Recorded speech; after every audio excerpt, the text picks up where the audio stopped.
ధ్యానము చేద్దాం. ఈ రాత్రి కాలపు ధ్యానము కొరకు మార్కు సువార్త 8వ అధ్యాయం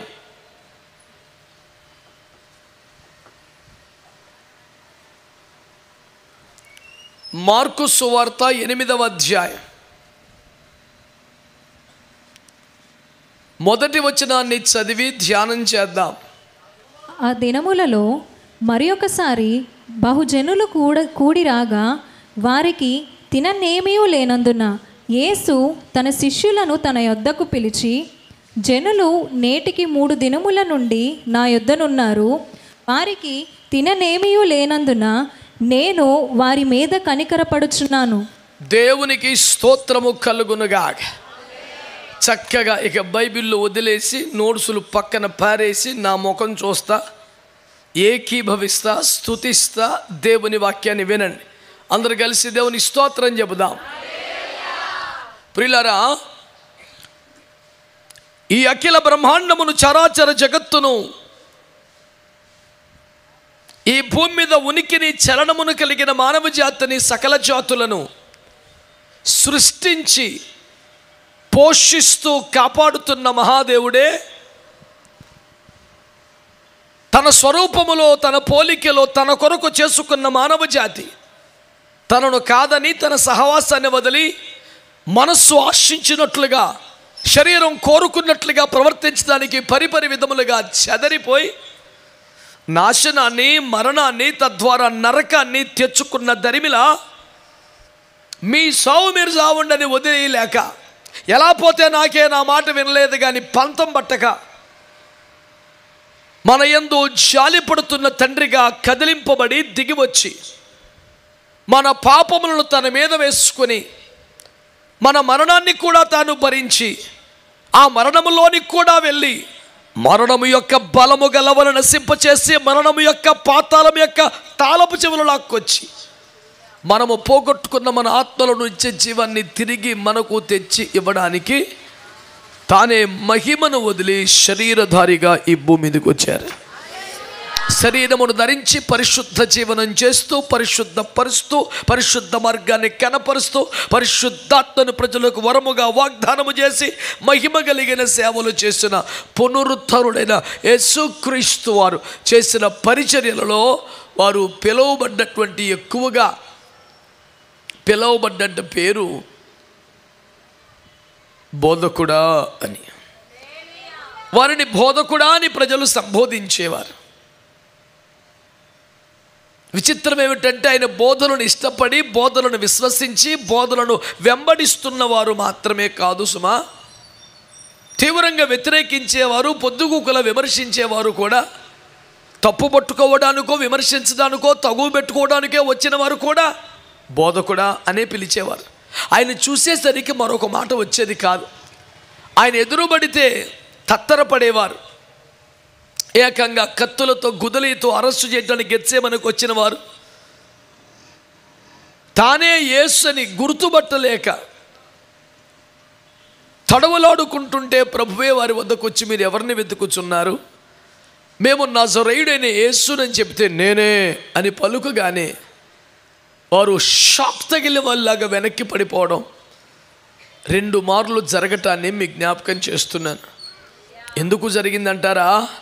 ఆయన అప్పగించుకుంటేనే తప్ప ఎవడు ఆయనను బంధించలేడని ఈ సందర్భంగా జ్ఞాపకం చేస్తూ, దేవుని ప్రజలారా, ఆయన శరీరధారిగా యేసుక్రీస్తు అనే పేరుతో కృపా సత్య సంపూర్ణుడిగా దేవుడే దీనుడై నరుడై మనుషుల మధ్య సంచరించినటువంటి ఆ కాలములో మనిషిని మరలా దైవం స్థాయికి పెంచడానికి, దైవమే మనిషి స్థాయికి దిగి వచ్చిన ఆ మహోన్నతమైనటువంటి అవతారములో కాలంలో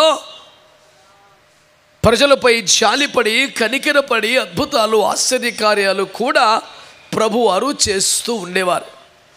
అప్పటికేమి ఇప్పటికేమి ఆయన కనికర పడితే చాలు జీవితాలు ఆశీర్వాదకరంగా మారిపోతాయి అనేది ప్రపంచం కాదనలేకపోతున్న సత్యం. ఎన్ని అవాంతరాలు, ఎన్ని విమర్శలు, ఎన్ని దాడులు, ఎన్ని వ్యతిరేకతలు, ఎన్ని దుష్ప్రచారాలు జరుగుతున్నా నేటికి ప్రపంచంలో 12 మందితో ప్రారంభమై 350 కోట్లకు పైగా ప్రజలు తమ గుండెల్లో యేసును ప్రభువుగా ప్రతిష్ఠించుకొని నిత్యము ఆరాధిస్తున్నారంటే అది ఆయన ప్రేమ సామ్రాజ్యం.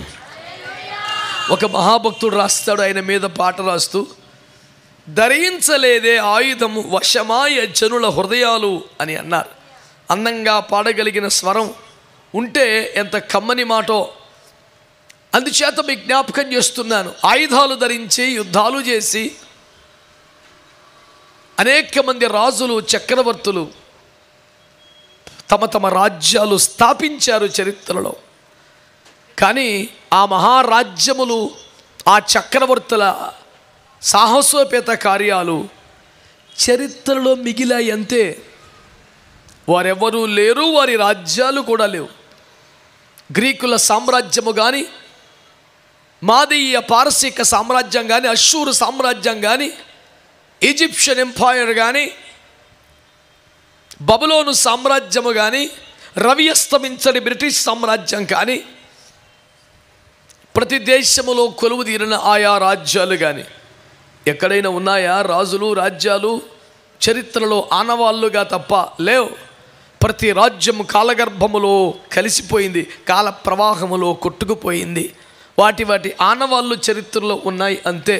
కానీ ఒక్క యేసు రాజ్యం మాత్రమే నానాటికి అప్రతిహతంగా జైత్ర యాత్ర సాగిస్తూ ప్రపంచమును అలుముకుంటోంది, ముంచెత్తుతోంది. ఏమిటి కారణం?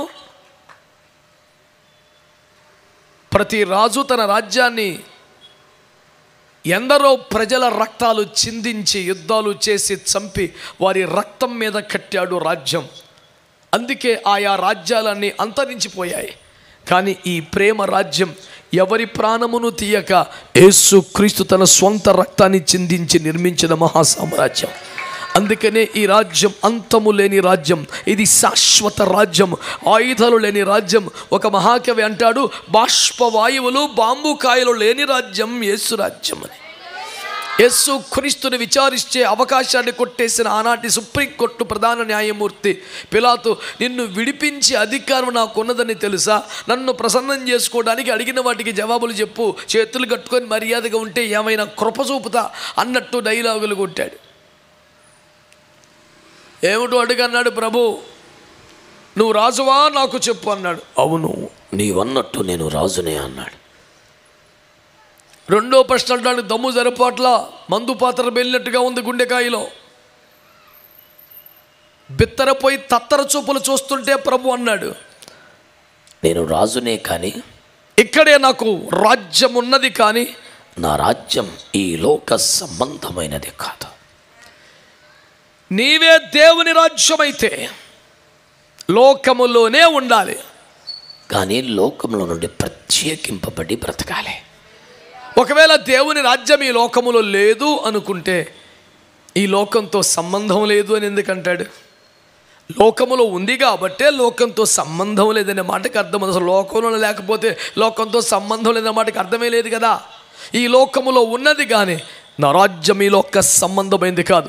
ఈ ఆచారాలు కానీ, పద్ధతులు కానీ, అలవాట్లు కానీ, వ్యూహాలు కానీ, కక్షలు కానీ, కార్పణ్యాలు కానీ, యుద్ధాలు కానీ, పోరాటాలు కానీ ఇవేమీ లేని ప్రేమ రాజ్యమే యేసు రాజ్యమని, అది వస్తు సంబంధ, పదార్థ సంబంధ, ఆయుధ సంబంధమైనది కాదని, అది హృదయ సంబంధమైనదని, ప్రేమ రాజ్యమని, అది హృదయాల్లో ప్రభువుగా క్రీస్తుని ప్రతిష్ఠించుకున్న వారి కొలువులేని ప్రపంచాన్ని ముంచెత్తుతున్న ప్రేమ ప్రవాహమని, దానిని అగ్ని జ్వాలలు అర్పజాలవని, అది ప్రవాహ జలము మించినదని, అది మరణం కంటే బలవంతమైనదని మీకు ప్రభు పేరట జ్ఞాపకం చేస్తున్నాను. దేవునికి ఒక స్తోత్రం చెప్పండి. ఆ ప్రేమ ప్రవాహములో మానవాళిని పునీతం చేసిన ప్రేమ గల దేవుడు మాట్లాడుతున్న ఒక అమృత వాక్కు ఈ రాత్రి మనం వింటున్నాం. ఆయన అంటాడు, జనులు నేటికి 3 దినములుగా నా యొద్దనే ఉన్నారు, వారికి తిననేమీ లేనందున నేను వారి మీద కనికరపడుచున్నాను అన్నాడు. ఈ రాత్రి మీరంతా వినాలని కోరుతున్న మాట ఏమిటంటే, ప్రజలరా, ఆయన కనికరము కలిగిన దేవుడే. సినాయి కొండ మీద మోసలు, కార్పణ్యాలు, యుద్ధాలు, కత్తలు, బల్యాలు, రక్త ప్రవాహం, యేసు పేరు చెప్తే ఎవరి మధ్యలోనికి రావు కదా.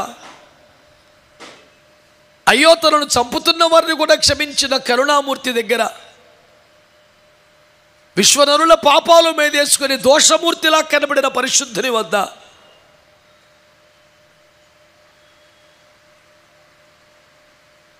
కఠినమైన కార్పణ్యాలెక్కడ? కనికరమే కదా.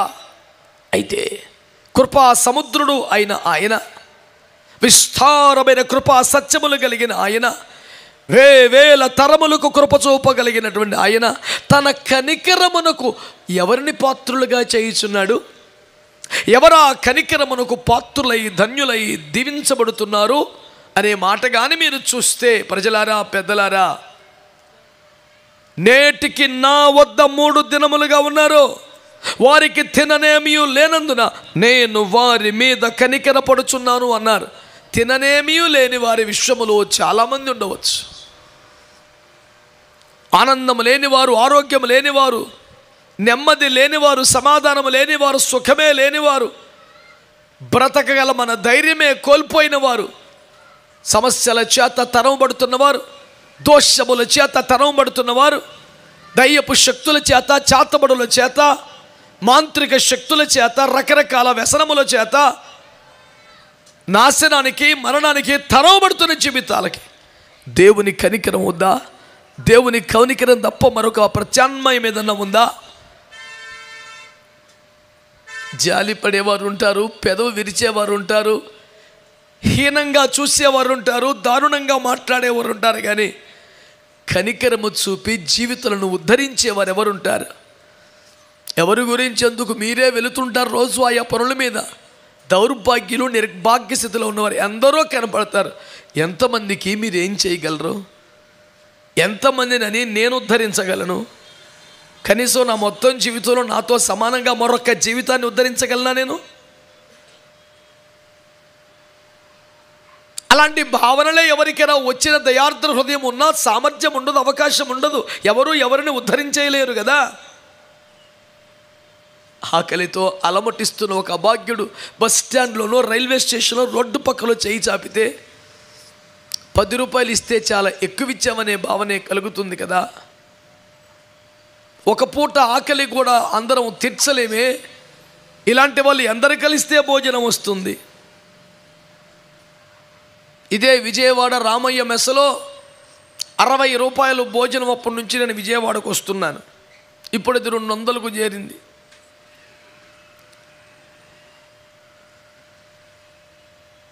దాన ధర్మాలు మాత్రం రూపాయి నుంచి 10కి వచ్చాయి. ఇంకా రూపాయలు విధిల్చేవారే, ఎవరైనా అడిగితే వేద్దామనే రూపాయి కాసులన్నీ కారులో రెడీగా పెట్టుకునే వాళ్ళు మహానుభావులు ఎందరో ఉన్నారు. ఎవరి దప్పికి తీరుద్దు నాయన. మరేం చేయమంటావు? మిమ్మల్ని తిండి మానేసి పెట్టమంటావా? నిజమే, ఎవరూ పెద్ద పెద్ద త్యాగాలు చేయలేరు కదా. ఇదంతా ఎందుకు చెబుతున్నాను?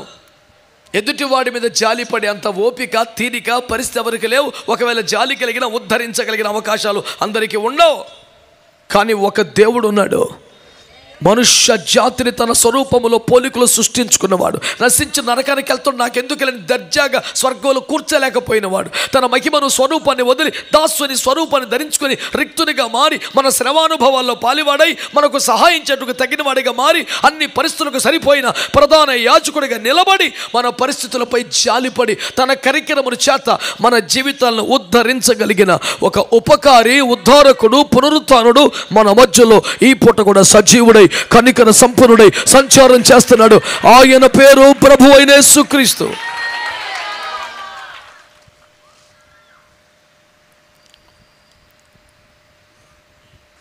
లేనివారు, ఇబ్బందుల్లో ఉన్నవారు ఎందరో ఉండొచ్చు, ఆరోగ్యం కానీ, ఆనందం కానీ. కానీ ఎవరి మీద కనికర పడుతున్నాడు అంటే వాళ్ళు నా వద్ద ఉన్నారు గనుక. నా వద్ద ఉన్నారు గనక.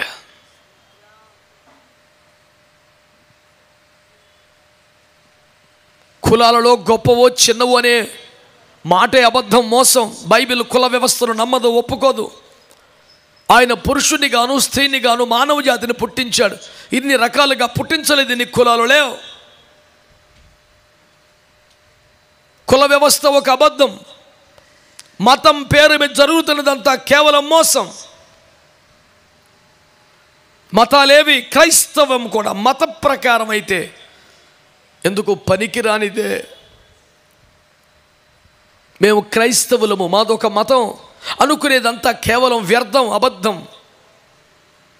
నిరుపయోగం, నిష్ప్రయోజనం. ఇదిగో క్రీస్తు ప్రభు తన స్వంత శరీరం అనే తెరను చీల్చుకొని పరలోకములోనికి వెళ్ళడానికి భూమి మీద నుండి మానవులకు ఒక మార్గం సిద్ధపరిచాడు. మేము ఆ మార్గంలో ప్రయాణం చేస్తున్నాం, ఈ మార్గంలోకి మీరు కూడా రండి అని ఆ మార్గములో బ్రతుకుతున్న వారు, ప్రబోధిస్తున్న వారిదని చెబితే అది మాత్రమే నమ్మదగినదని, దాని పేరే సువార్త అని, అది మనుషులకు మేలు కలుగజేస్తుందని, ఆ వార్త, ఆ సమాచారం, ఆ సత్యం సంఖ్యల నుండి తెంపి స్వతంత్రులుగా మార్చి ఆత్మలో చైతన్యం కలిగించి దేహ విమోచన కలిగిన మరుక్షణం ఆత్మ మహిమకు, స్వర్గానికి, దేవుని వద్దకు తిరిగి వెళ్ళే చైతన్యంతో నింపుతుందని ఇదిగో ఈ బైబిల్ గ్రంథం తెలియచేస్తుంది. ప్రభువుకు స్తోత్రం. ప్రజలారా, దేవుని బిడ్డలారా, మీరు ఆలోచించండి. ఈ మాటను గురించి ఒక్కసారి విచారణ చేయండి. దేవుని కనికరం నాకు కావాలి. ఆయన నా మీద కనికర పడితే నా పరిస్థితులు మారతాయి. ఆయన కనికర పడితే నేను ఆశీర్వదించబడతాను. ఆయన కనికర పడితే కొరత తీరిపోద్ది అనే విశ్వాసం నీకు కలిగితే దేవుని కనికరము ఎవరి మీదకి వస్తుంది? కులమని, మతమని, ప్రాంతమని, దేశమని, విభేదమని ఏమీ పెట్టుకోకుండా ఆయన దేవుడని, కనికర సంపన్నుడని, ప్రాణరక్షకుడని అర్థం చేసుకొని ఆయన వద్దకు రాగలిగితే నీవు కూడా కనికరము పొందగలవని ఈ రాత్రి ఈ సువార్తను మీకు ప్రకటిస్తున్నాను. జనులు నా వద్ద ఉన్నారు గనుక నేను వారి మీద కనికరపడుచున్నాను. వారిని ఇలాగే పంపించేస్తే 3 రోజులుగా అన్నపానములు లేని వారిగా ఉన్నారు కనుక త్రోవలో పడిపోతారు, సొమ్మసిల్లి పడిపోతారు, గమ్యానికి చేరలేరు, ప్రమాదములో చిక్కుకుంటారు.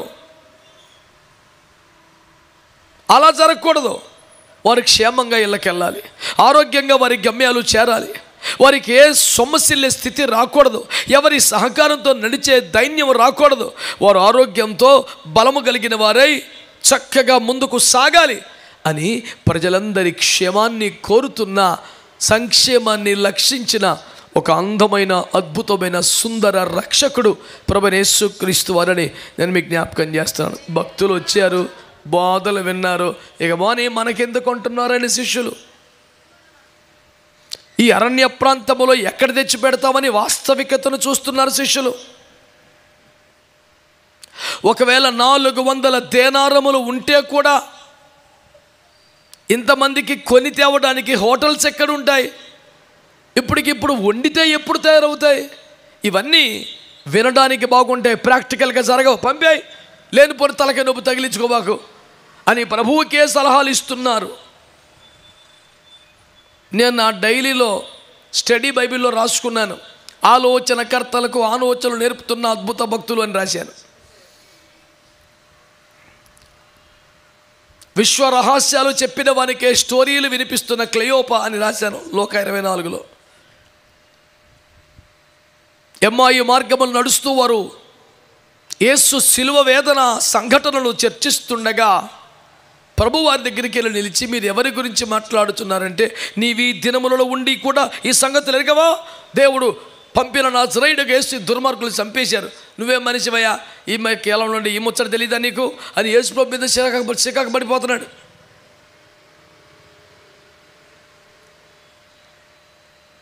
తమ ప్రభువును, తమ గురువును, ఆత్మ అయిన దేవుణ్ణి ప్రేతాత్మని పిలిచిన అద్భుతమైన భక్తులని శిష్యుల దగ్గర రాశాను.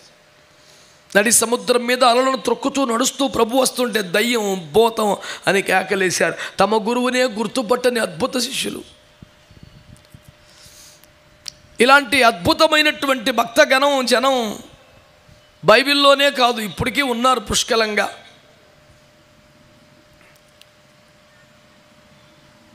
మీరేమని అనుకుంటున్నారు యేసు ప్రభువుని?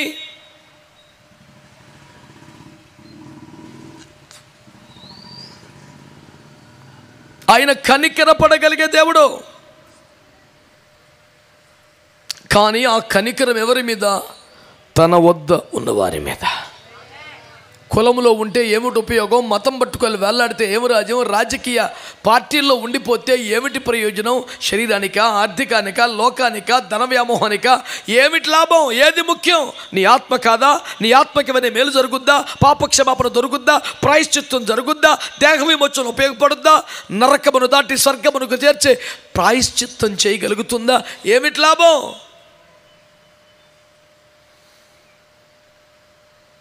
ఇవన్నీ చేసేది దేవుని కనికరం. మరి ఆ దైవం యొక్క కనికరము నీకు రావాలి అంటే నువ్వేం చేయాలి? నీ డబ్బును, నీ ఆస్తిని, నీ వెండి బంగారాలు, నీ తలనీళ్ళు ఏమి కోరాడు దేవుడు? నా వద్ద ఉంటే చాలు, నేను కనికరిస్తానన్నాడు. అందుకనే ఒక వారం అని, ఒక మతం అని, ఒక నెలని, ఒక సీజన్ అని లేకుండా క్రీస్తుని విశ్వసించిన వారు తమ జీవితకాలం దేవుని సన్నిధిలో ఉండడానికి ఇష్టపడతారు. కారణం ఏంటంటే ఆయన యొక్క కనికరం ఆయన వద్ద ఉన్నవారి మీద ఉంటుంది. ఇప్పుడు ఆయన కనికరం ఎలా ఉపయోగపడింది? అయ్యో, ఒక చిన్న పిల్లాడి సరిపోయే రొట్టెలు చేపలు ఉన్నాయి, వాటిని ప్రభు ఆశీర్వదించారు. ఆయన కనికరం ఉంటే కొంచెం విస్తారం అవుతుంది. ఆయన కనికరం ఉంటే ఒక్కడికే చాలదు అనుకునేది అందరికీ సరిపోద్ది. ఆయన కనికరం ఉంటే ఈ పూట గడిస్తే చాలనుకునేది ఇంకా మిగిలి ఉంటుంది. ఆయన కనికరం ఉంటే మనం ఎక్కడ సొమ్మసిల్లి పడిపోయి జీవితంలో గమ్యానికి చేరకుండా మధ్యలోనే చతికిలబడే పరిస్థితి రాదు. ఆయన కనికరం ఉంటే ఆనందంగా, ఆరోగ్యంగా, కోరిన నావ రేవుకు నావ చేరినట్లే క్షేమ తీరాలకు చేరి దేవుని యందు మనము సుఖ సంతోషాలతో వర్ధిల్లగలుగుతాం. ఇదంతా ఆయన కనికరం ఉంటే జరుగుద్ది. ప్రజలారా, దేవుని బిడ్డలారా, దేవుని కనికరం అనండి. కావాలా? నీ మీదికి రావాలా? డబ్బు కానీ, మతం కానీ, సంపద కానీ, అర్పణలు కానీ, వెండి బంగారంలో కానీ అడగలేదే. నీవు నా వద్ద ఉండు చాలన్నాడు. 3 పగళ్ళు 3 రాత్రులు ఆయన దగ్గర ఉండిపోయినందుకే అంత కనికరం అయితే, ఆయన వద్ద ఉండిపోవటానికే అన్నిటినీ అందరినీ వదిలి నాకు యేసయ్యే ప్రపంచం, యేసయ్యే చాలునని శాశ్వతంగా దైవ సాన్నిధ్యానికి అంకితమైపోయిన జీవితాలు, దైవ సేవకే అంకితమైపోయిన జీవితాలు ఇంకెంతగా దేవుని కనికరాన్ని పొందుతాయో కదా. ఒకవేళ వింటున్న వారిలో జీవితకాలం అంతటికి సరిపడ సమర్పణతో నా బ్రతికిన చనిపోయిన ప్రభువే, నా జీవితం ఇక్కడే, మరణం ఇక్కడే, మరణం ఎడబాపాలుగా నేను ప్రభువును కానీ, ప్రభు సన్నిధిని కానీ, దైవ సేవకులను కానీ, దేవుని మందిరాన్ని కానీ విడిచి పెట్టను అనే తీర్మానములోనికి ఎవరైనా వచ్చిన వారు ఉంటే నేను నమ్మకంగా చెబుతున్నాను, మీరు పొందగలిగినంత కనికరం ఇంకెవ్వరూ పొందలేరు. ఒక 3 రోజుల వారికి అంత కనికరం అయితే, సదాకాలం నేను ప్రభువుతో ఉంటానని తీర్మానం చేస్తే, కాగా చనిపోయిన బ్రతికిన నేను ప్రభువాడిగా ఉంటానని తీర్మానం చేస్తే, నీ జనమే నా జనం, నీ దేవుడా నా దేవుడు, నీ ప్రజలే నా ప్రజలు, నీ ఉండి చోటే ఉంటాను, ఇక్కడే చస్తాను కానీ వదిలి వెళ్ళడని తీర్మానం చేస్తే, నా వెంబడి రావద్దని, నన్ను వెంబడించవద్దని అనొద్దు. యెహోవా జీవము తోడు, నిన్ను విడువనంటూ దైవ సేవకులను వెంబడించి ప్రయాణం చేస్తే, అందరూ మందిరాన్ని వదిలి వెళ్ళిపోయినా అపోస్తలుల పాదాలు పట్టుకుని అక్కడే ఉండిపోతే, అప్పటికి 84 ఏండ్లుగా మందిరాన్ని వదలకుండా ప్రార్థనలు చేస్తూ ఉంటే, అప్పటికి 90 ఏండ్ల వయసులో కూడా ప్రతిరోజు దేవాలయానికి వచ్చి ప్రార్థనలు చేస్తూ ఉంటే, వారి మీదికి ఎంత కనికరం వస్తుంది మరి?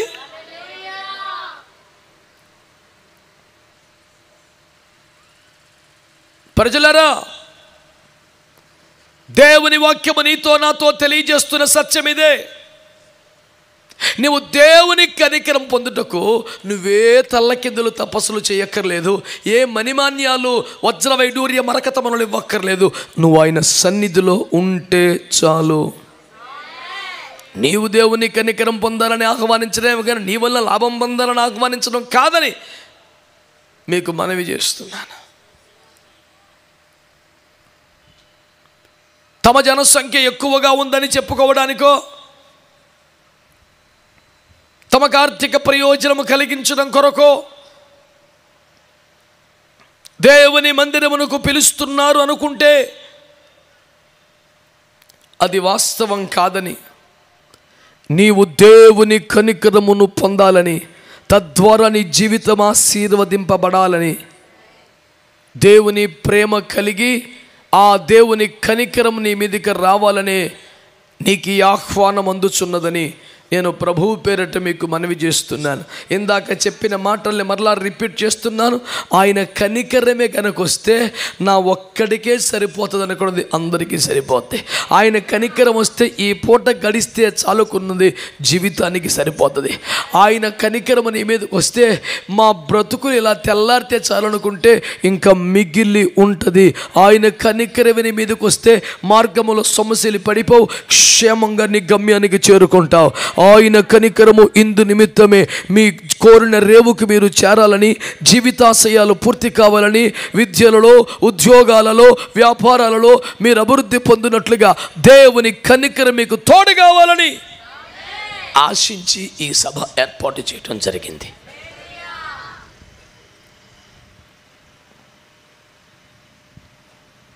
పరీక్షల దినములు గనుక తక్కువ సౌండ్తో, తక్కువ జనంతో, తక్కువ నిడివి కలిగి త్వరగా ముగించేసే కూడిక మనం ఏర్పాటు చేసుకున్నాం. ప్రభు చిత్తమైతే ఏ పరీక్షలు లేని, ఎవరికి అభ్యంతరము లేని, అందరూ పాలు పొందగలిగిన సన్నిధిలో మనమందరము కలిసి ఆరాధించి ఆనందించుదాం. దేవునికి అందరము స్తోత్రాలు చెబుదాం. హల్లెలూయా. ప్రభునందు మిక్కిలి ప్రియమైన దేవుని ప్రజలారా, ఈ మాటలను దయచేసి మీరు ఆలకించాలి. దయచేసి మీరు ఆలకించాలి. ప్రభు వాక్యం నీతో ఏమని మాట్లాడుతోంది? ఈ పూట కడిస్తే చాలనుకునే జీవితాన్ని సమృద్ధి కలిగే జీవితంగా చేస్తానని, గమ్యం చేరగలమో లేదో అనుకునే స్థితి నుంచి నిక్షేపంగా కోరిన రేవుకు చేరి ఆనంద జీవనం చేసే సౌభాగ్యాన్ని కలిగిస్తుందని. అయితే ఇట్టి సకల శుభాలు, ఆశీర్వాదాలు డబ్బులు ఇస్తేనో, నూనె సీసా కొనుక్కుంటేనో, తీర్థయాత్రలకు వెళ్ళినట్లుగా ఆయా చర్చీలకి తిరుగుతూ ఉంటేనే రాదు. నువ్వు ఆయన సన్నిధిలో ఉంటే, ఆయన పాద సన్నిధిలో ఉంటే ఈ కృప నీకు వస్తుంది. దేవునికి స్తోత్రం కలుగునుగా. చెప్దాం హల్లెలూయా. మరియా, మార్తా, లాజరు గృహములో యేసు ప్రభు వారు వెళ్ళినప్పుడు చోటు చేసుకున్న సన్నివేశం అంతా, సంభాషణ మీకు తెలుసు కదా. లాజరు అసలు లేనే లేడు, అర్ధాంతరపు సావు చచ్చాడు. ఈ అవారా తిరుగుళ్ళు ఎక్కువ. ఇంట్లో ప్రార్థన పెడితే అన్ని ఏర్పాట్లు చేసేది అతడే.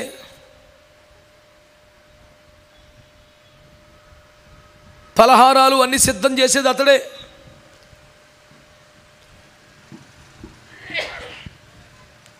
సరిగ్గా లాజర్ లాంటి వాడు ఒకడు మాకు తగిలాడు వైజాగ్. ఆ ఇంట్లో ఎప్పుడు ప్రార్థన చేసిన వాళ్ళ తల్లిదండ్రులకి ఎంతో సహకరిస్తాడు, అన్ని ఏర్పాట్లు చేస్తాడు, ఏ లోటు రాకుండా చూస్తాడు. ఆడు మట్టుకు ప్రార్థనలో కూర్చోడు.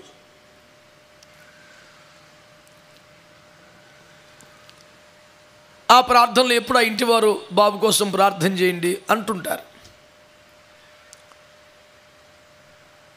ఏమిటి సమస్య? అతడు దేవుడంటే ఇష్టం ఉండదా? దైవ సేవకులంటే కోపమా? ఇంట్లో ప్రార్థన పెడితే నచ్చదా? ఏదన్నా భయంకరమైన దుష్ట వ్యసనములలో ఉన్నాడా? ఘోర పాపములో మునిగి ఉన్నాడా? ఏమిటంటే బలివరని చాలా మంచోడు ఉన్నాడు. మరేంటి తాగుతాడా? తిరుగుతాడా? మరేంటి సిద్ధపడతాడు? ప్రార్థన టైంకి బయటికి వెళ్ళిపోతాడు. అన్నీ అయిపోయాకే వస్తాడు. మీకేం కావాలి చెప్పు, మధ్యలో పిలవబాకని కోపపడతాడు మా మీద. ప్రార్థన చేస్తున్నంతసేపు ఇంట్లో ఎక్కడో దగ్గర స్నేహితుల దగ్గర ఉంటాడు, సరదా పడతాడు. అయిపోయే టైంకి వస్తాడు, అందరూ వెళ్ళిపోయాక అన్నీ క్లీన్ చేసేది మళ్ళీ ఆడే.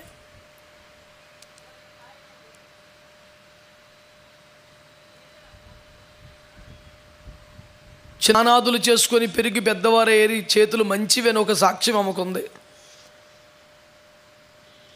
చంటి బిడ్డలకు స్నానం అంటే ఆమె మురిసిపోయి వస్తుంటుంది, డబ్బులు కూడా పట్టించుకోదు. అయితే ఒక రోజున మా అమ్మగారు, నువ్వు ఇంతమందికి స్నానం చేస్తున్నావు, నువ్వు కూడా స్నానం చేయొచ్చుగా ఉంది. అంత కంపొత్తుందా మనిషి దగ్గర. పిల్లలేం బాగుపడతారమ్మా, నాశనం అయిపోద్ది ఆరోగ్యం అని కోపపడింది మా అమ్మ. ఆమె సిగ్గుపడిపోయి అయ్యి బాబోయ్ ముక్కు పచ్చలారని దరిద్రమని స్నానం చేసిరా ఈసారి నుంచి. ఈడు ఆ రకం. అది వ్యతిరేకత అంటే కాదంటారు, చెడ్డోట అంటే కాదంటారు, మరి కూర్చుంటాడంటే కూర్చోడు. ఏ వాళ్ళు చొరబడింది బలహీనోపరచాత్మ దేవుని దగ్గర రానివ్వదు. ఇతడికి దేవుడికి ఇబ్బంది లేదు, ఆ దయ్యానికి యేసుప్రభువుకి కుదరదు. అది జ్వరబడింది ఇందులో. ప్రజలారా, ఈడేమో ఏర్పాట్లు చేసి బయటికి వెళ్ళిపోయాడు, ఆమెమో వంటగదిలో తిప్పలు పడుతుంది. యేసుప్రభు కోసమే అవన్నీ ఆమె తినేత్తకేం కాదు, రాక ప్రభు మన ఇంటికి వచ్చాడు వండి పెడదామని. కొంతమందికి అయ్యగారు వాళ్ళకి అన్నం పెడతాం ఎంత ఇంట్రెస్టో, అవసరమైతే రక్త విద్య కూటమి ఎవరు వందనాలు చెప్పరేంటి? నిజంగానే మీరు మార్తమ్మలు కాదా? అయితే అద్భుతమే. నాకు ఎందుకో డౌట్ కొడుతుంది, కొద్దిమంది అని ఉండి ఉంటారు మార్తమ్మలని. ఇదంటే యేసుప్రభు అంటే మర్యాద లేక గౌరవం లేక భక్తి లేక కాదు, ఇది ఒక రకం భక్తి. బిర్యానీలు వండి చికెన్ చూసి అలాగ కూర్చోకపోతే ఏమైనా హెల్ప్ చేయొచ్చు కదా అని అనింది. ఏసై మాటలు ఏంటంటే అంది. ఇట్ట కాదని యేసుప్రభుకి అప్లికేషన్ పెట్టింది. నేను ఒక్కదాన్ని నలిగిపోతుంటే అలిసిపోతుంటే ప్రేమ నా హెల్ప్ చేయటాకని. అప్పుడు యేసుప్రభు వారు, బిడ్డ నువ్వు చాలా పనులు పెట్టుకొని తొందరపడుతున్నావు, ఎందుకని అవన్నీ? అవసరమైనది ఒక్కటే, మరి ఉత్తమమైన దాన్ని ఏర్పలు పోతాయి, ఆస్తులు పోతాయి, పరిచర్లు కూడా పోతాయి, 100 రకాల మినిస్ట్రీలు ఏముండవు, వేసి రక్త వేజేయు. నిలబడేది ఒక్కటే, ఆయన పాద సన్నిధి భాగ్యమావధిగా నిలబడేది, ఆయన పాదాల దగ్గర కూర్చునేది ఒక్కటే.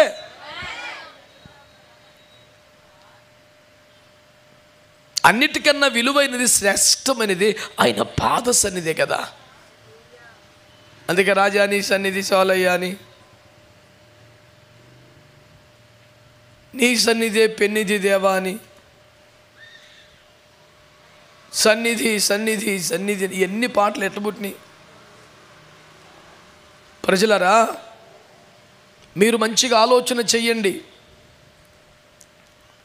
ఆయన సన్నిధిలో ఉంటేనే ఈ ఆశీర్వాదాలన్నీ కూడా. ప్రభు కొరకే అన్నీ సమకూర్చిన వాడు ఒకడు, ప్రభు కొరకే రకరకాలు వండుచున్నవారు ఒకరు, ప్రభు దగ్గరే కూర్చుండిపోయిన వారు ఒకరు. ఎవరెక్కువ దీవించబడ్డారు? మాట్లాడరే. అసలు ప్రభు సాన్నిధ్యం మహిమ ఎంతంటే, నేను పరిసయ్యని సపోర్ట్ చేయట్లేదు కానీ ఆడు కూడా దీవించబడ్డాడుగా. వాడికి సహోదర ప్రేమ లేదు, న్యాయం లేదు, కనికరం లేదు, తృణీకారం, ఏకభావం, హీనపరచడం, ఈ దుర్మార్గ లక్షణాలన్నీ ఉన్నాయి. ఎవడాడు? పరిసయ్యుడు. కానీ వాడు ఏం చేస్తాడు? సమాజ మందిరానికి ప్రతి సబ్బాతుకు వస్తాడు, 2 రోజులు ఉపవాసం ఉంటాడు, నమ్మకంగా పుదీనా సదాపా జీలకర్రలో కూడా దశంభాగం ఇస్తాడు.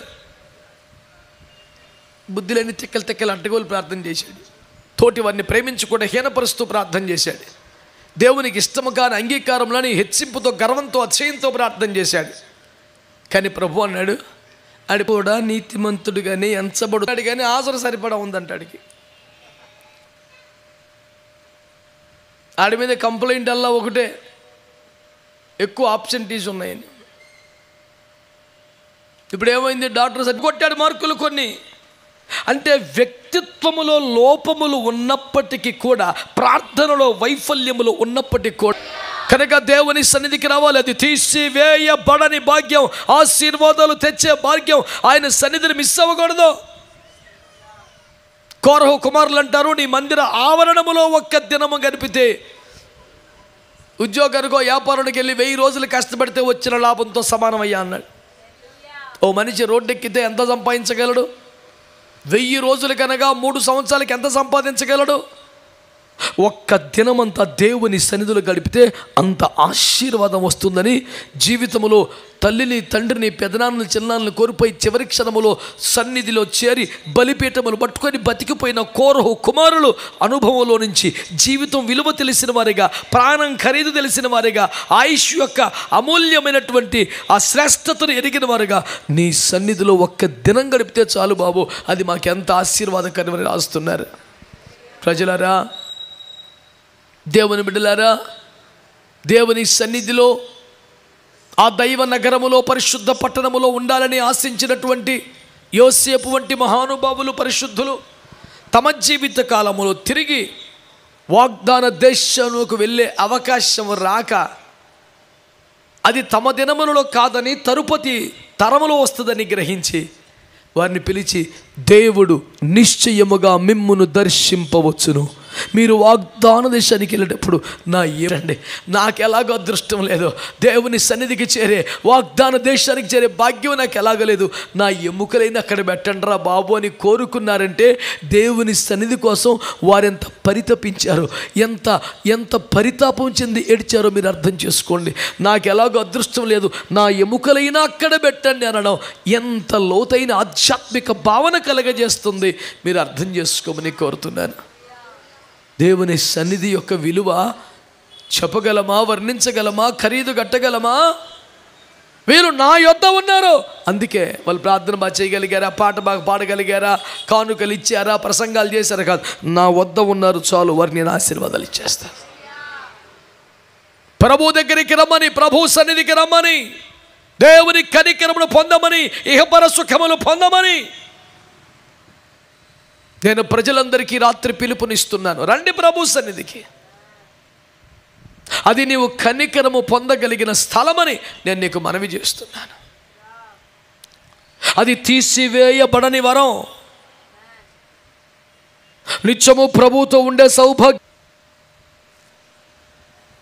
లూకాసు సువార్తలో ఒక పాపాత్మురాలు యేసు పాదాల దగ్గర కూర్చోలే, గుర్తు చేసుకోండి. పరిశుద్ధుల పరిచర్లో తరించిన విశ్వాస, ఏం కాదండి బాబు, నా జీవితం నా ఇష్టం అని విచ్చలవిడిగా అడ్డగోలుగా చండాలంగా బతికిన పాపాత్మురాలు అని పేరు సంపాదించుకున్న మనిషి. ఆవిడ పేరుతో పిలిస్తే ఎవరికి తెలియదు అన్నట్టుంది పరిస్థితి. పాపాత్మురాలుగా ముద్రపడిపోయింది ఆ జీవితానికి.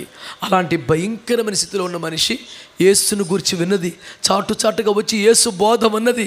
ఈ లోకం, శరీరం, ఆశ, సుఖం అంత భయంకరమని అర్థమైపోయింది. ఆత్మకు చావు లేదని, అది నరకంలో పడితే యుగ యుగాలు కాలాల్సిందేనని, అది పరలోకం స్వర్గం వెళ్ళాలంటే దేవుని కనికరము తప్ప మరొక దిక్కు లేదని ఎప్పుడైనా అర్థమైపోయిందో సుఖాన్ని వదిలిపెట్టింది, సుఖాసక్తి వదిలింది, ధనాపేక్ష వదిలింది, సుఖలాలసం చంపింది, ప్రపంచాన్ని వదిలింది, దేవుని పాదములే శరణ్యమని ఎంచుకున్నది, దొంగచాటుగా వచ్చింది, కాళ్ళ మీద పడింది, గోలుమని అడిచి గోలబెట్టి ప్రార్థన చేస్తూ, ఏ బిడ్డా స్వస్థత కావాలా, డబ్బు కావాలా, అధికారమా, ఏదైనా రికమెండేషనా, ఏం కావాలి? పాప క్షమాపణ. పాపములు క్షమించుటకు క్రీస్తు ప్రభుల వారికి అధికారం ఉన్నదని తెలుసుకొని అతను పాపము లేనివాడిగా జన్మించిన వాడని, పాపము ఎరుగని వాడని, పాపము చేయని వాడని, పాపంలో చేరని వాడని, పాపులను ప్రేమిస్తున్నవాడని, పాపులకు మరణిస్తున్నవాడని, పాపమును తన రక్తముతో కడిగి పరిశుద్ధపరుస్తున్నవాడని, పాపిని పరిశుద్ధ లోకానికి చేర్చగలిగే ప్రాయశ్చిత్తార్థమైన బలి అర్పణ చేస్తున్నవాడు తాను ఒక్కడేనని గ్రహించి కాళ్ళ మీద పడిపోయి కన్నీరుగాచి ప్రార్థన చేసి, ప్రభువా నన్ను క్షమించమని ఏడుస్తోంది. దాన ధర్మాలు చేసినందుక, పుణ్యకార్యాలు చేసినందుక, ప్రజలకు ఆకలి తీర్చినందుక, మందిరాలు కట్టినందుక, పరిశుద్ధుల పరిచర్య చేసినందుక, ఎందుకండి ఆమెకి ప్రాయశ్చిత్తం క్షమాపణ కలిగిందంటే యేసు పాదాల వద్ద ఉన్నందుకే. కనికరం ఎవరికి? తీసివేయబడిన ఆశీర్వాదం ఎవరికి? ఉన్నదే సరిపోయే అంతగా సమృద్ధి అయ్యేది ఎవరికి? చాలిన బతుకు మిగిలే స్థాయికి వచ్చేది ఎవరికి? జీవితంలో గమ్యానికి చేరకుండా దారిలోనే సమస్యలు పడిపోయే బలహీనత నుండి నిక్షేపం అలాగా కోరుకున్న రేవుకు చేరే దర్జా జీవితం ఎవరికి? ఆయన పాదముల వద్ద ఉన్న వారికి మాత్రమేనని, ఆయన సన్నిధిలో ఉన్న వారికి మాత్రమేనని, ఇందు నిమిత్తమే దేవుని సన్నిధికి రమ్మని మిమ్మల్ని పిలుస్తున్నాం ఈ రాత్రి. విస్తారమైన పాపములు చేసిందని ప్రభువారే దాన్ని అంగీకరిస్తూ, సర్లే ఆమె విస్తార పాపాలు క్షమించేద్దామన్నారు. ఎందుకయ్యా? చర్చికి డబ్బులు ఇచ్చిందా? మినిస్ట్రీకి ఫండింగ్ ఇచ్చిందా? నా పాదముల వద్ద కూర్చుంది.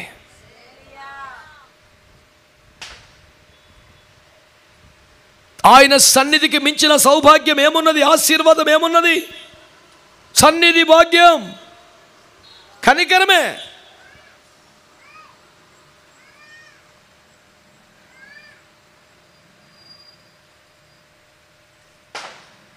ఆమె పేరే పాపాత్మురాలు. భయంకరమైన పశ్చాత్తాపంతో, కన్నీళ్లతో, సిగ్గుతో, నన్ను క్షమించండి, మంచిగా బ్రతకడానికి, నిన్ను మహింపరచడానికి ఒక్క అవకాశం ఇవ్వండి. ఈ పాత రోత జీవితం మీద నీకే కదా, నాకు కూడా సహ్యం వేసింది, తలుచుకుంటే నాకే సిగ్గనిపిస్తుంది, లోతుగా పశ్చాత్తాపడుతున్నాను, కన్నీళ్లతో పాపాలు ఒప్పుకొని విడిచిపెడుతున్నాను. ఒప్పుకొని విడిచిపెడితే కనికరము పొందుతానన్నావు కదా, ఇదిగా ఒప్పుకున్నాను ప్రభువా, క్షమించు ప్రభువా, మంచిగా జీవించే అవకాశం నాకు ఇవ్వండి ప్రభువా. ఈ లోకం ముద్ర వేస్తుంది, ఈ లోకం చంపేదాకా వెంటాడుతుంది, ఈ లోకము కనికరం లేనిది, నీవైతే అవకాశాలు ఇస్తావని నీ కాళ్ళ మీద పడుతున్నానని కన్నీరు గచ్చి ప్రార్థన చేస్తే దేవుడు ఆమె ప్రార్థన అంగీకరించి ఆమె పాపాలు క్షమించి తన పరిశుద్ధతను అనుగ్రహించి పరిశుద్ధ జీవితము చేయడానికి మరొక అవకాశాన్ని, జీవితాన్ని ఆమెకి ఇచ్చినట్లుగా నేను మీకు జ్ఞాపకం చేస్తున్నాను. దేవునికి స్తోత్రం కలుగునుగాక. ఆమేన్, హల్లెలూయా. ప్రజలారా, దేవుని బిడ్డలారా, మీరంతా గమనించాలని నేను కోరుతున్న మాట ఏమిటి తెలుసునా?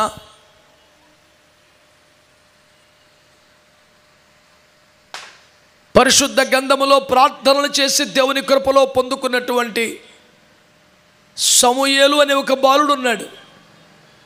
ఆ దినముల్లో యెహోవా ప్రత్యక్షత ప్రజలకు దొరకటం లేదు, దైవ దర్శనం అరుదైపోయింది, మనుషులు పాపములో పడి విచ్చలవిడిగైపోతున్నారు, దైవజనులే చతికిలబడి కూలబడిపోయారు, సేవకుల వంశమే పెడత్రవలబడి నాశనానికి కారుకులైపోయారు. అంత అస్తవ్యస్తం. దీపములో తైలము తరిగిపోతుంది, తైలమును పోసేవాడు లేడు. దేవుని మందిరములోకే చీకటి ప్రవేశించే ప్రమాదకర స్థాయి కలుగుతున్నది. అలాంటి ఒక సంధి కాలాన, అలాంటి ఒక దుర్ఘడియలలో, దేవుని మందిరమే చీకటితో నిండిపోయే ప్రమాదకరమైన కాలములో ఒక చిన్ని బాలుడు దేవుని సన్నిధిలో ఉన్నాడు. అతడి గురించి బైబిల్లో ఉంది, అతడు మక్కువ కలిగి ఉన్నాడంట. సమయలో అనే పిలుపు వినబడగానే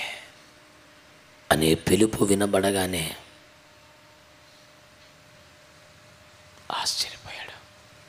అయ్యగారే పిలిచారనుకొని చిన్నతనం కదా, యెహోవా స్వరమును ఎరుగని కాలం కదా, పరుగున వెళ్ళాడు. అయ్యా అంటే, నేను పిలవలేదు నాన్న అన్నాడు. మళ్ళీ పడుకున్నాడు. మళ్ళీ శామ్యూల్, మళ్ళీ నేను పిలవలేదన్నాడు. ఈసారి పిలిస్తే నేను కాదు దేవుడే మోకాళ్ళేసి, చిత్తము నీ దాసుడు ఆలకిస్తున్నాడు, సెలవిమ్ము ప్రభు అని చెప్పురా అన్నాడు. అలాగేనయ్యా అన్నాడు. ఈసారి మళ్ళీ పిలిచాడు. ఆ చిట్టి చేతులతో దండం పెట్టి నిల్లు మోకాళ్ళేసి బలిపీఠానికి మందసానికి మధ్యలో, ప్రభువా నీ దాసుడు ఆలకిస్తున్నాడు. మనకి హృదయం ద్రవించిపోతుంటే దేవుడికి ఎట్లుండి ఉంటుంది కదా. కనికరంతో కదిలింపబడ్డ దేవుడు పెద్ద పెద్దోళ్ళ గురించిన పెద్ద పెద్ద ముచ్చట్లు చిన్న చిన్నోడికి చెప్పేశాడు. ఇటు జరుగుతుందని చెప్పున్నానంటే అయ్యగారు కొడతారా అన్నాడు. అయ్యగారు నేను ఉన్నాను కానీ నీ పక్కనే అయితే ఓకే. వచ్చి చల్లగా మోకరిచ్చాడు, పడుకున్నాడు. రే, దేవుడు నీకు ఏం చెప్పాడు నాకు చెప్పరా? నేను చెప్పను. నాకేం చెప్పలా, నాకేం అర్థం అవ్వాల. రే చెప్తావా లేదా అన్నాడు. మీ పిల్లలు అడ్డగోలుగా ఉంటున్నారంట, మీరు ఏమన్నా అంటలేదంట, మీ ఇంటి మీదకి శాపం వచ్చేద్దంట. ఇప్పుడు ఆ పెద్దోడికి దేవుని మనసు, దేవుని స్వరం, దేవుని స్థాయి తెలుసు కనుక కుమిలి అడుస్తున్నాడు. అయ్యా ఈ పిల్లోడికి నువ్వు చెప్పిందంతా నిజమే బాబు, ఏడుస్తున్నాడు. ఈ పెద్ద ఆయన దుర్వార్త విని నడిమికి బద్దలైపోయి చచ్చిపోయినట్లుగా వెనక్కి పడిపోయాడు. కొడుకులు చనిపోయారు, కోడలు చనిపోయింది. ఎంత ఘోరమైపోయింది. ప్రపంచమంతటికి సమూయేలు ప్రవక్త అయిపోయాడని దాను మొదలుకొని బెయేర్షెబా దాకా ప్రసిద్ధి అయిపోయింది. అప్పటికింకా బాలుడే సుమా. ఎందరో భక్తులుండగా, ఎందరో ప్రవక్తలుండగా ఈ పిల్లోడి మీదకి అంత కనికరం ఏంటి? అందరూ తమ గృహాల్లో ఆదమరిచి నిద్రపోతుంటే ఇతడు మందసము దగ్గర మెలకువ కలిగి గడుపుచున్నాడు. దేవుడు అందరికీ కనబడతాడు, అందరితో మాట్లాడతారు, అందరూ సమానమే. కానీ అందరినీ వదులుకుని పరిచర్లో ఉన్న వారి మీదకి కనికరం రాదా? అందరి పిల్లల్లాగా అమ్మ నాన్న దగ్గర వాళ్ళు ప్రేమగా ఆనందంగా లేరుగా? తమ ఇంట్లో తమకు మంచాలు ఏసీ రూములు ఉన్న పరిచర్యకు వచ్చి నేల మీద పడుకున్నారుగా, కనికరం రాదా? అమ్మకు దగ్గరగా, నాన్నకు దగ్గరగా, అన్నయ్యలకు దగ్గరగా, అక్కయ్యలతో ఉండాలని అందరూ అనుకొని చుండగా చిన్న వయసులోనే అంతమందిని వదిలి బలిపీఠం మీద జీవితాన్ని పెట్టుకున్న వారికి కనికరం రాదా? తమకు ఉద్యోగం ఉన్నా, తాము చదువుకుంటున్నా, ఇంటి దగ్గర తక్కువ, చర్చిలో ఎక్కువ గడిపే పిల్లలకి కనికరం రాదా?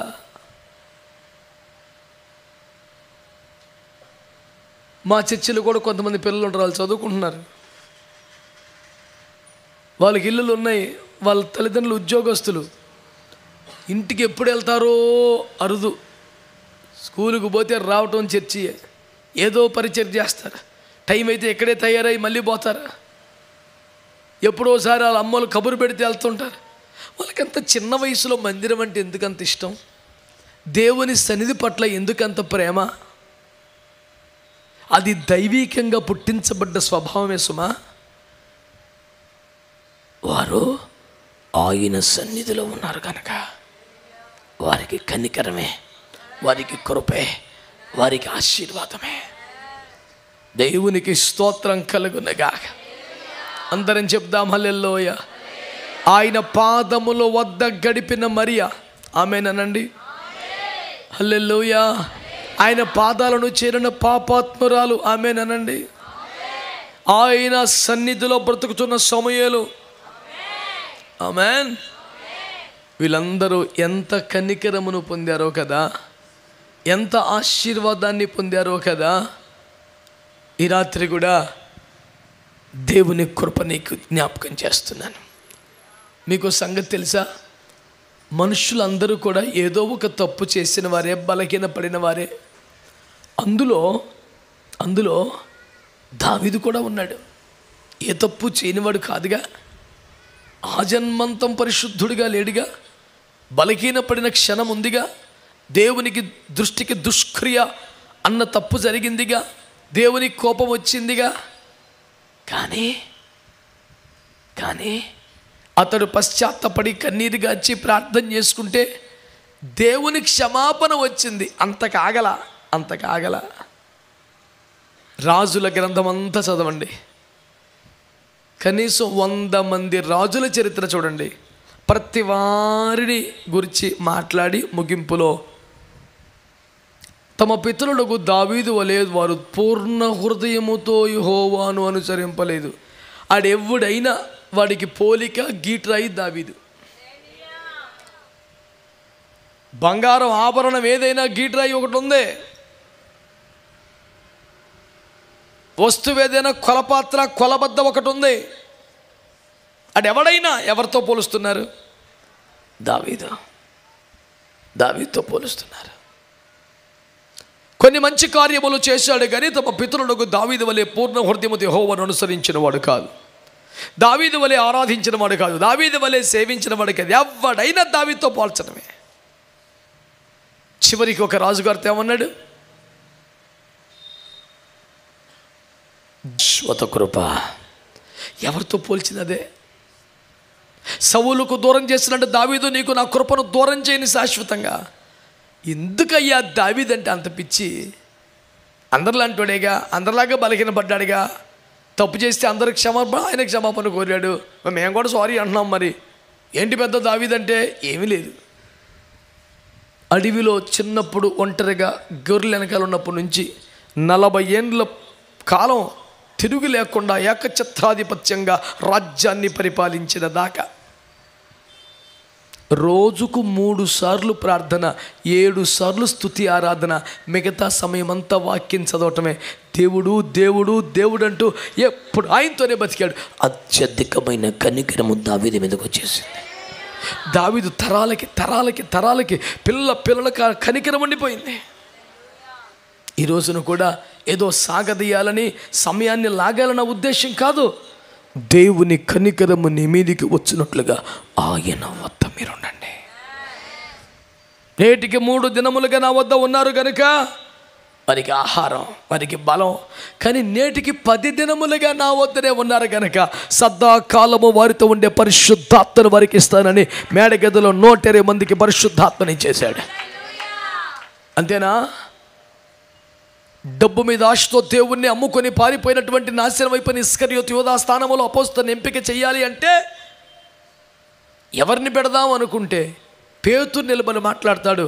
యేసు క్రీస్తు మనకు ప్రత్యక్షమైన దినములు మొదలుకొని నేటి వరకు నిత్యము మనతో ఉన్న అన్ని పరిచర్యలలో పాలు పొందిన, మనల్ని వెంబడిస్తూ ఉన్న ఈ మత్తీయ దీనికి అర్హుడు అని మాట్లాడుతున్నాడు. మీకు అర్థమైందా? అతడు పిలువబడ్డవాడు కాదు, 12 మందిలో ఒకడు కాదు, ఏర్పరచబడ్డవాడు కాదు. మరి అందరినీ అన్నింటినీ వదులుకొని 12 మంది తిరుగుతుంటే ఏళ్ళతో పాటు ఎందుకు తిరిగాడు? ఆయన పిలవలా, ఏర్పాటు చేసుకోవాలా, ఏమీ లేదు ఆయనకి. కానీ ఇష్టం, యేసయ్య అంటే ఇష్టం, పరిచర్య అంటే ఇష్టం, సన్నిధి అంటే ఇష్టం. తన్ను వెంబడించుటకును తనతో ఉండకుండా ఆయన 12 మందిని ఏర్పాటు చేసుకున్నాను. కానీ వెనకాల వచ్చేస్తుండేవాడు. నేను పిలవలేదు కదరా, పర్లేదులయ్యా, నాకేం భోజనం గట్టుంది, అక్కడ కూర్చుంటాను, వింటాను. యేసు క్రీస్తు మనకు ప్రత్యక్షమైన మొదలుకు నేటి వరకు మనతోనే ఉండిన, పరిచర్యల్లో పాలు పొందిన ఈ సహోదరుడు దీనికి అర్హుడు. ఏకంగా అపోస్తలుడైపోయాడండి. ఏమి చేసి, ఎంత ఇచ్చి?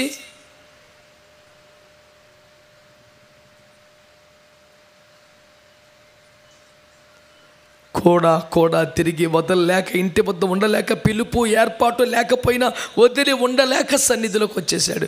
ఎంత ఆశీర్వాదాన్ని పొందాడు! తరచి చూస్తే గ్రంథములో ఆయన వద్ద ఉన్నవారికి ఉన్నంత ఆశీర్వాదం ఎవరికి లేదు. 12 మందిలో ఒకడు అమ్ముకున్నాడు, 10 మంది పారిపోయారు. యోహాను ఒక్కడు సిలువ వద్ద ఉండిపోయాడు. అందుకనే తన స్థానం యోహానికే ఇచ్చాడు, తన ప్రత్యక్షత యోహానికే ఇచ్చాడు, తన మహిమ రాజ్యానికి సశరీరుడిగా తీసుకెళ్ళాడు, ప్రపంచానికి నేటికి సాక్షిగా నిలబెట్టాడు. ఆశీర్వాదాలు ఎవరికి, కృపలు ఎవరికి, కనికరం ఎవరికి? ఆయన వద్ద ఉండిపోయిన వారికి. అది ప్రార్థన కావచ్చు, పరిచర్య కావచ్చు, సన్నిధి కావచ్చు, ఇంకేది కావచ్చు. ఏ రూపంలోనైనా, ఏ కారణంతోనైనా దేవుని సన్నిధిలో నువ్వు గడిపితే దేవుని కనికరాన్ని పొందుకుంటావు. పాపుల మార్గాన్ని వేడండి, అపహాసకుల చోటులు వేడండి, దుష్టుల పద్ధతులు మానండి, దేవునికి ఇష్టమైన కార్యక్రమాలు మానండి, లౌక స్నేహాలు, పాపిష్టి పద్ధతులు మానండి. దేవుని సన్నిధికి రండి, ఆయన పాదాల వద్ద కాలం గడపండి, పరిశుద్ధులతో సహవాసం చేయండి, మందిరములో నాటబడండి, సన్నిధి భాగ్యాన్ని పొందండి, అపరిమితమైన కనికరమును, ఆశీర్వాదాలు పొందండి. దేవుడు మిమ్మల్ని, మీ కుటుంబాల్ని ఆ రీతిగా ఆశీర్వదించునుగాక. ఆరోగ్యం, అవకాశం ఉన్న వాళ్ళు మోకరించండి, లేదా తలలు వంచి కళ్ళు మూసుకోండి. ఓ చిన్న ప్రార్థనతో మనం ముగించుకుందాం.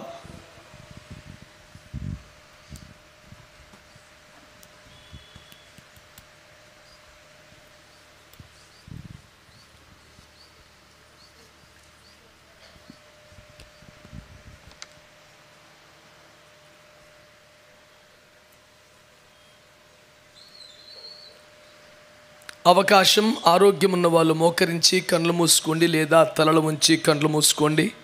మనమంతా ఒక్క ప్రార్థన చేసుకొని సభను ముగించుకొని వెళ్ళిపోవచ్చు.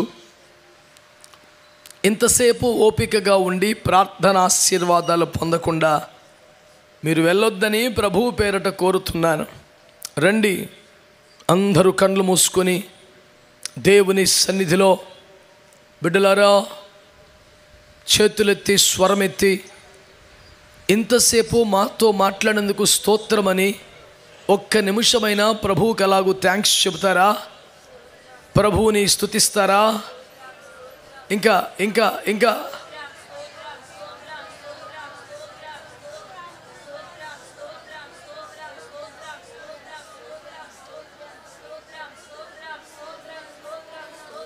ఇంకా చక్కగా స్వరమెత్తి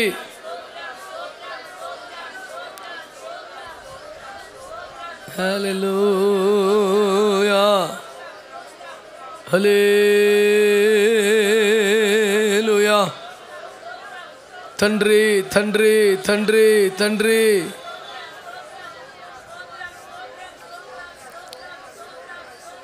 దేవుని కనికరము మీ మీదికి రావాలి. దేవుని కనికరము మీ కుటుంబాలు పొందాలి. దేవుని కనికరము మీ సంఘాలు, మీ ప్రాంతాలు పొందాలి. కూర్చున్న ప్రతివారు, ప్రార్థిస్తున్న ప్రతివారు, ఈ ప్రాంతములో నివాసమించున్న ప్రతివారు, క్రీస్తు కృప ప్రార్థన మందిరము బిడ్డలు, సేవకులు దేవుని కనికరమును పొందాలి. దాని కొరకు దాన ధర్మాలు, డబ్బులు ఇవ్వటాలో అక్కర్లేదు. ఆయన సన్నిధిలో ఉంటే కనికరం పొందుకుంటావు. నువ్వు లోకులతో గడుపుతున్నావా, టీవీతో గడుపుతున్నావా, సినిమాల్లో గడుపుతున్నావా, లోక స్నేహాల్లో గడుపుతున్నావా, సెల్ ఫోన్తో గడుపుతున్నావా, ఫేస్బుక్లో గడుపుతున్నావా, ఆయన సన్నిధిలో కాలము గడుపుతున్న తీర్మానము చేసుకో. ప్రార్థనలు గడిపే అభ్యాసం చేసుకో. సమర్పణలో గడుపుతున్న తీర్మానంలో బలిపీఠానికి మందసానికి మధ్యలో నా నివాసాన్ని స్థిరపరుచుకుంటాను అనే తీర్మానం చేయి. ఆయన పాద సన్నిధికి చేరిన పాపాత్మురాలు పరిశుద్ధురాలు అయిపోయింది. ఆయన పాద సన్నిధిలో గడిపిన బాలుడు ప్రవక్త అయిపోయాడు. ఆయన పాద సన్నిధిలో గడిపిన మరియా తీసివేయబడలేని ధన్యతను పొందుకున్నది. ఆయన పాద సన్నిధిలో 3 నాళ్ళు గడిపిన వారికే అర్ధాంతరపు జీవితము, బలహీన మనుషులతో, టీవీలతో, ఫోన్లతో సమయాన్ని తగ్గిస్తానయ్యా, నీతో ఎక్కువ సమయం గడుపుతానయ్యా. ఒక తీర్మానం చేసుకుంటావా? ఆయన వద్ద ఉన్నవారికి కనికరం, ఆయన వద్ద ఉన్నవారికి కనికరం. ఇంకా నిశ్శబ్దంగా ఉంటున్నారు.